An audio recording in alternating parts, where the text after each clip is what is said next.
Today let us discuss some rules that we have to follow when we use the word ne. Now look at these sentences. What do you notice? We have not translated the word ne into English. Why is that? It is because the word ne has no particular meaning. It is what we call a Vibhakhti. Some of the other examples of Vibhaktis are se, ke, me, ko, etc. But some of them do have a meaning. For example, se means from, me means in. But if most of them do not have a meaning, then why are they important? It is because of their position in a sentence. For example, look at ne. Where do you see ne? In all of these sentences, you will see that ne follows the karta. That is the first rule that we study today, that the subject or the karta is followed by ne. Now, what is the subject? The subject is any noun or pronoun, any name, place, animal, thing, anything that does a work. Who bought? Sita bought. She is the subject. Who studied? Raju studied. He is the subject or the karta. You will see that all the three, Sita, Raju and we, any noun or pronoun that does the work is the subject, and you will see that ne follows the karta, or in other words, it is the Vibhakti for the Karta Karak. It works for the karta. If you can locate ne, you can find who is doing the work.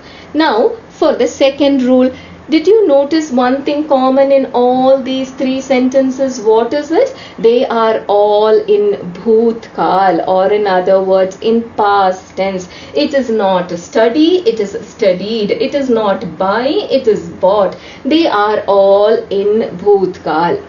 Now, if ne comes only in bhutkal, then what happens to sentences when they come in the present tense or in the future tense? How will they survive without a ne? Here you see three different examples. They all talk about the same thing. It is about Raghav and an apple. Raghav eats an apple. Raghav seb khata hai. That is in the present.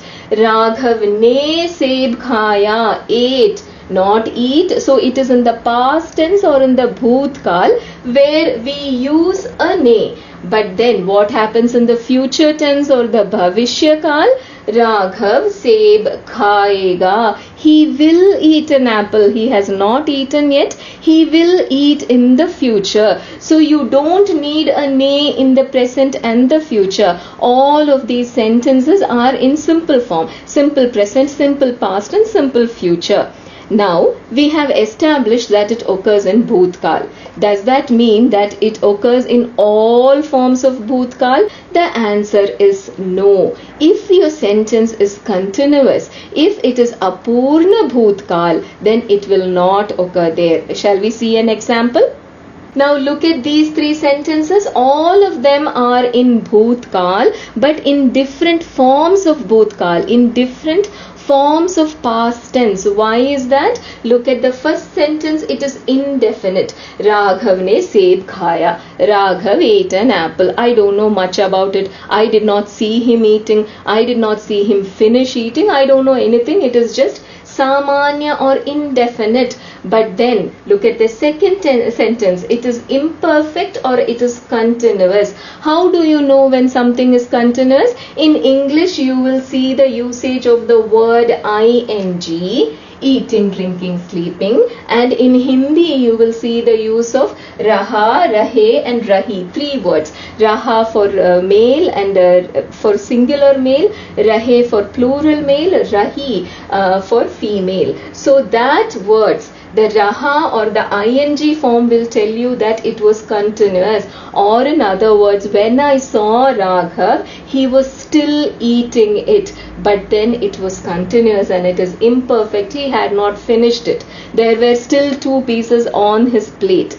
Look at the last sentence. It is perfect. It is also in bhutkal. It is also in past tense. But then what has happened? It is perfect now. He has finished eating. Raghav had eaten an apple. Raghav seb kha chuka tha. And what do you notice? You see a ne only in the samanya bhutkal. In the continuous form you do not see it. So your ne will come in the bhutkal but not in all forms. It will not come in the continuous form, but you can see it in the indefinite past. So in the second rule here, we saw that ne occurs in past tense but not in all forms. You will see it in a samanya bhutkal but not in an apurna bhutkal. When you see a raha, rahe, rahi or an ing form in English, you will not see the word ne, but you will see it in a samanya bhutkal. Now does that mean in all the forms of indefinite past tense you will see a ne? The answer is no. You will see it only if your verb, the work that you do, is transitive. What is a transitive verb? A transitive verb is a one which works on a direct object. Ate what? Ate a roti. Wrote what? Wrote a letter. It acts on an object, a direct object. Another way of finding out if your verb is transitive is ask the question verb who or verb what.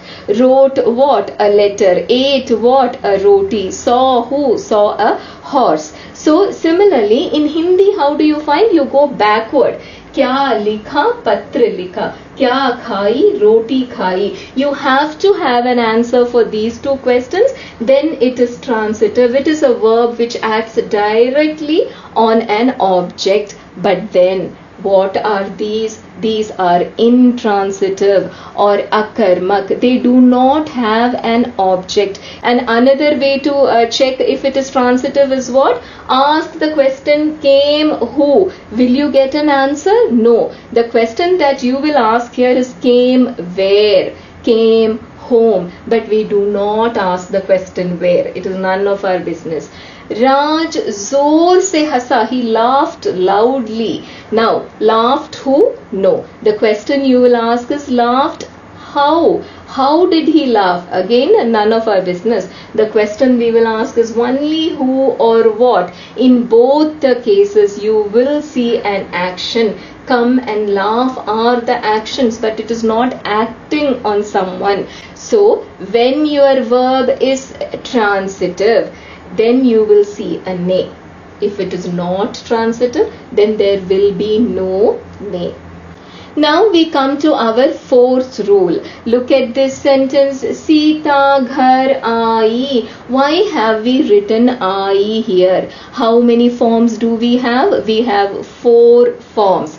Aaya single male, aaye plural male, aayi single female, aayi plural female. She is one single female. So we wrote aayi. Again, Raj zor se hasa. Why did we write hasa? How many forms do we have? 4 forms. He is a single male, so we go for the single male form hasa. This is plural male, this is single female, plural female. And why do we have 2 different forms? Depending on whether your verb form ends with a consonant or an vowel. Has, ruk, sun, pad, lik, all of them, the words with end with a consonant, a sa, a ra, a ta, a ka, it will have 4 forms like this. If it ends with a vowel, a, kha, ga, it will have 4 forms which look like this. And depending on who your subject is, you will select one from this. That is what we usually do, not only in Hindi, even in English. That is how we do. Suppose we say he eats, but when it is they, when it is plural, we will say they eat. So whoever is the subject, that person will determine the verb form. That is the same in Hindi also. Whoever is the subject, whoever is the one laughing, whoever is the one coming, that person will decide how the verb comes. But then not so if you have a ne. If you have a ne, what will happen? Look at this. Raj is a male. He is a single male. But you have Khai, which is a single female. Bhama is a single female. But what do you have? Your verb is a single male. Why is that happening? Because if you have a ne, your verb has to agree with the object, not the subject, not Raj, but Roti. Roti is female. Anything E, roti, khidki, titli. Most of the times, 85% times, it will be what? It will be female. Your roti is female, so you will write khai. Your patra is male, so you will write what? Likha. Even though Bama is a female. So that is a very, very important point. You will not see that anywhere in English. Always in English you will see the subject will decide. What happens to the verb? The subject will decide. The object will not decide. But then you see what happens here? If you have ne, your object is the king. Shall we see some more examples for that? Now look at these sentences. You have to fill in the blanks with the suitable verb form. I have written down the base form of the verbs here. What will you notice? All your sentences have a ne, which means your verb form here should agree with the object, not with the subject, not with the one who is doing the work. That person has nothing to do here. The object will decide. Now who is Sita? Sita is one single female. So it should be likhi, but it is not going to be likhi. Why? Because of the presence of the word ne here. The object is the king. Ek part, one male. So what? Likha. Sita ने एक पाठ लिखा. सीता ने how many? 4 males लिखे. समीर ने एक घड़ी. Samir is male. Samir is your subject, which means what? He is your karta. Absolutely no power here. Who is the object or the karma? It is ek ghadi, e, female. So kharidi. 4 घड़ियां. समीर ने 4 घड़ियां, 4. So plural female. Ram ने एक रोटी. Ram is a male, but you don't have to consider that. एक रोटी, e, female. So it will be what? खाई. Now लड़की ने 4 केले. केला. Kela is the plural, sorry, Kela is the singular, its plural is Kele, so it is 4 male. So what will you write? Khaye. There. This is how you decide your verb form when there is a ne in the sentence. What if there is no object? Then what will you do? That is what our next rule is about. Now we come to our 5th rule. Please look at these sentences. Again, you have to fill the blanks with the suitable verb form. Look at the first question. What do you notice here? I just want to tell you one thing. The word mar has 2 meanings, both beat and killed. So hopefully I just killed a mosquito, but then you have no information. There is no object. I have no idea what was it that I bet or I killed. So in that case, if there is no object, then always choose the masculine singular. The male singular, mara, pada, likha, suna, dekha. Always go for the male singular form. Why? Because there is no object here. I don't know what it is that I bet or I killed. Now look at the next sentence. You do have an object. I bet a cat. But then what is that cat followed by? It is followed by the word ko. That is the second case. If your object is followed by the word ko, again go for the masculine singular, male singular. Mara, pada, likha, suna, aya, gaya, pada. All of them male singular. लड़कियों ने dash, girls ate. They ate what? Biryani or KFC. What? You have no idea. There is no object here. So what do you do? male singular. Khaya. Next what? Sita ne dash. What did she do? She read. But then she read what? Is it a book? Is it a magazine? You have no idea because there is no object here. So go for male singular. Pada.